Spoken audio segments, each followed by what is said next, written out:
Maksudnya harta itu tidak dimasukkan hati, yaitu tadi kita tidak merasa mulia dengan apa? Dengan harta kita. Maka itu orang yang bagus. Maka kalau sudah kena penyakit wahan, bahaya Pak. Jangan sampai kita merasa mulia. Contoh, saya sudah beli mobil Pajero, kemudian apa? Beli peleknya 5 juta tidak cocok, beli yang 25 juta. Saya tanya, kira-kira peleknya 25 juta, yang menikmati pelek itu kita atau orang lain? Jenengan, kata siapa? Kata siapa jenengan menikmati pelek? Betul pelek itu, oh gua garek. Saya tanya, jenengan kalau bawa mobil Pajero, peleknya bagus, jenengan ngelihat pelek apa ndak? Kalau pas pakai mobil, ini, pelekku api, ndak. Tetangga jenengan yang lihat, peleknya api rek. Tetangga jenengan puas ngelihat pelek itu bagus, jenengan puas nyicil cicilan benulan. Lah makanya, jadi itulah kalau kita wahan itu ndak bagus. Sungguhnya penyakit itu ada 2, fisik dengan non fisik. Kalau fisik sakit ya sudah, kita bisa diobati. Tapi kalau non fisik, lah inilah hati yang kotor, hati yang hati yang kotor itu yang kedua. Kalau tadi wahan, hati yang kotor yang kedua itu al-kibr. Apa al-kibr? Al-kibr itu sombong. Apa sih definisi sombong itu? Sombong itu kata ulama, batorul haq wa ghamtun nas. Sulit menerima kebaikan dan senantiasa ngeremehin orang lain. Dijak ngaji, atasane ustadz ngono ya pinter aku. Lah maka ini sudah kategorinya penuh. Gelas niku lek wis penuh sulit diisi, Pak. Maka kalau kita ngaji, kosongkan itu. Lah orang yang sombong itulah penyakit hati. Tapi ingat, sombong itu kata baginda Nabi Muhammad SAW diancam apa? La yadkhulul jannata man kana fi qalbihi mithqala dzarratin minal kibr. Tidak akan mungkin masuk surga seseorang tersebut. Ojo mlebu surga ambune ora ketul, ora dapat. Bagi barang siapa yang di dalam hatinya ada mithqal. Mithqal itu sesuatu yang kecil. Apa kata ulama? Kecilnya itu mungkin Pak ya.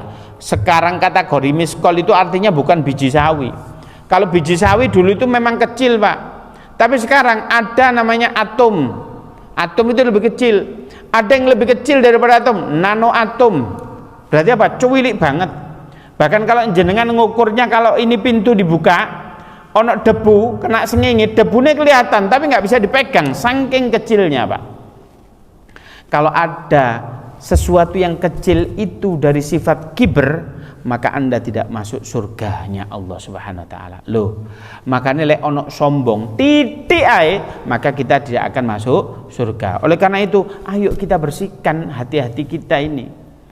Hati kita, pikiran kita itu bagaimana cara kita ngasih makan. Penyakit itu banyak ya, iri, dengki, apa segala macam, nggak akan kita bahas semuanya. Maknanya yang kedua ini tadi, hati dengan otak itu harus kita kasih makan dengan cara apa? Yaitu dengan cara taklim, ngaji Pak. Loh nggih Pak, orang sombong itu karena apa? Nggak punya pengetahuan, nggak tahu ngaji, koyok-koyok paling pinter tapi gak iso apa. Loh iya, itu buang sing model begitu.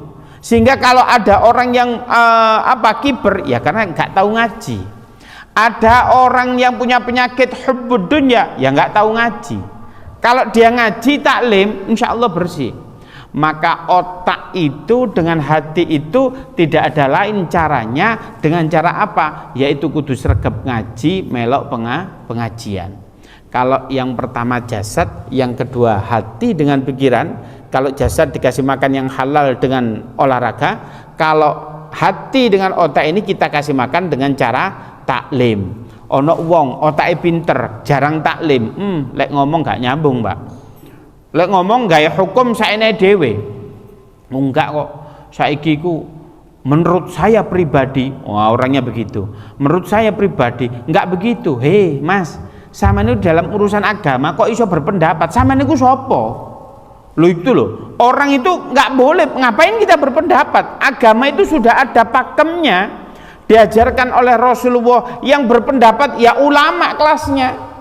Lah kok kita berpendapat? Emang kita siapa? Halo, nggak bisa dong. Maka kalau ada orang pengen hatinya jernih, pengen pikirannya cerdas, maka satu, gelek-gelek ngaji, maka sering-seringlah taklim. Tetapi ada efek ya, jasadnya kuat ya, karena dia sudah makan yang halal dan lain sebagainya. Kemudian dia sudah taklim. Ada sebagian di antara kita yang sudah taklim tapi hatinya atos. Hatinya atos itu bagaimana? Tidak siap dengan perbedaan. Enggak, kalau dengan ustadz itu jangan ngaji lah. Mereka itu hanya kulit-kulit ilmunya, itu kulit-kulitnya aja. Begitu ya, sombong sekali itu. Ono ustadz, sama nojo ngaji nih kono loh. Ustadz itu ya kalau kacang kulitnya aja, isinya di sini. Wah, itu sombong itu ustadz. Nah begitu ya. Lah kalau ada yang begini Pak, orang ini kadang atos. Wah, untuk contoh aja ada perbedaan tahlil. Bapak sampean tahlil sama ndak tahlil, mulai geger ambek bapake. Lu sampean iki taklim apa taklim? Kok bisa malah gegeri bapake? Bukankah taklim itu menjadikan kita berpengetahuan sehingga apa? Ya rukun. Kita berselisih pendapat, istri kita seandainya bermadhab Syafi'i, Syafi'i itu apa? Batal tatkala kita memegang suami istri. Yang laki-laki, enggak, aku enggak Syafi'ian. Loh, nggak tahu ilmunya. Wah, kalau yang istrinya diotik ngomong geger, sing lanang, wah ngotik apa jenenge, nggudo apa segala macam. Lah ini kan geger. Karena apa? Kadang ilmu itu kita dapat, tetapi kita menjadikan keras. Orang yang beda pemahaman dengan kita anggap kafir. Wah, ini yang nggak boleh Pak. Lalu apa yang ketiga? Kalau ada orang yang pertama sudah dikasih makan jasad, yang kedua sudah dikasih makan yaitu hati dengan pikiran kita. Tapi kalau ada orang sudah dikasih makan tapi hati si atos, berarti yang ketiga belum dikasih makan. Apa yang ketiga? Yang ketiga itu roh kita perlu dikasih makan Pak. Ada orang bisa jalan tapi rohnya mati. Ciri-ciri orang yang rohnya mati, dia apa? Fa idza quri'al qur'ana fafajilat qulubuhum. Kalau ada orang hatinya mati, lek ana wong maca Quran, ya enggak bergetar. Tapi kalau ada orang yang hatinya hidup, kalau ada orang ngaji Quran bergetar Pak, masya Allah. Biasanya ana wong bergetar iku ana loro Pak. Siji pas ditagih utang, bah singitan mbok rek. Lah iku bergetar iku biasae. Waduh wayahe cicilan rek ngeluh. Nah itu bergetar. Atau disebut nama lawan jenis kita yang kita senengi. Ono mbak iki mrene ndelok sandale awake dhewe wah kemrongsong begitu ya. Nah, ini bukan itu yang dikatakan roh kita yang hidup itu. Kalau ada orang dengar ngaji, dengar orang tilawat, bergetar hatinya, maka ini orang yang bagus. Hatinya, rohnya itu masih hidup. Jadi kalau makan sehat sudah, makan buat hati dengan pikiran kita taklim sudah, lek saman si atos berarti roh kita mati. Bagaimana cara kita ngasih makan roh kita? Yaitu satu, dengan cara apa? Ala bidzikrillahi tatmainnul qulub. Gelek-gelek zikir kepada Allah Subhanahu wa taala. Gelek zikir Pak. Sebab kita itu dalam beramal, apabila kita tidak memiliki konektivitas dengan Allah, amal kita itu koyok hampa Pak. Sama ngaji tapi niatnya karena Allah Subhanahu wa taala kuat. Hatinya hidup Pak. Itu ruh kita hidup Pak. Kalau ada orang berbuat baik senang gitu, itu hati kita hidup Pak. Gelek-gelek apa? Zikir. Zikir apa saja yang kita menjadikan hati kita itu tenang? Nah, kita akan membahas 3. Yang pertama, apa zikirnya? Kita ketahui bersama, afdhalul dzikri la ilaha illallah. Sebaik-baik zikir itu apa? Yaitu maca la ilaha illallah. Bahkan ada sebuah ayat di kalau nggak salah di juz yang keempat, apa dikatakan oleh Allah Subhanahu wa taala, innalladzina qalu rabbunallah summastaqamu tatanazzalu bihi alaihil malaikah. Sungguhnya orang yang berkata qalu Rabbunallah, Tuhanku Allah.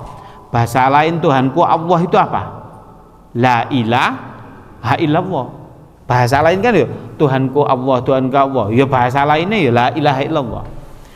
Dilakukan bukan hanya sesekali, tetapi summastaqamu, dilakukan secara istiqomah. Apa? Rewardnya dikatakan oleh Allah, tatanazzalu bihi alaihil malaika. Maka Allah menurunkan malaikat. Antum tahu, jenengan tahu di Gaza itu orangnya nggak punya tembak yang secanggih Israel, tapi beliau istiqomah. Dengan istiqomah itu apa? Allah menurunkan malaikat untuk apa? Mengcover kebutuhan mereka. Mereka perang dibantu oleh apa? Dibantu malaikat. Lah sampean kalau sampean pengen istiqomah, moco setidaknya moco la ilaha illallah, apalagi ditambah kalimat yang lain, lebih dahsyat Pak. Malaikat akan turun kepada kita apa? Menghandle apa yang seharusnya kita handle. Contoh, jenengan buat rumah, kalau mengandalkan kantong kita sendiri, mengandalkan kekuatan kita sendiri, segede apa sih rumah yang akan kita buat? Sulit Pak. Iso-iso bertahun-tahun nggak jadi-jadi. Oh, pendapatan kita cuma segitu.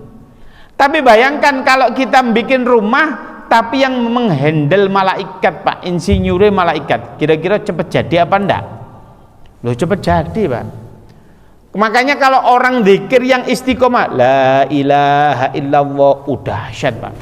Saking dahsyatnya kalimat la ilaha illallah itu, Rasulullah mengatakan man qala la ilaha illallah fi akhir hayatihi dakhalal jannah. Sapa sing mengucapkan kalimat la ilaha illallah di akhir hayatnya, maka dia langsung masuk surga. Loh, mek maca la ilaha illallah di akhir hayatnya itu maca apa? Masuk surga.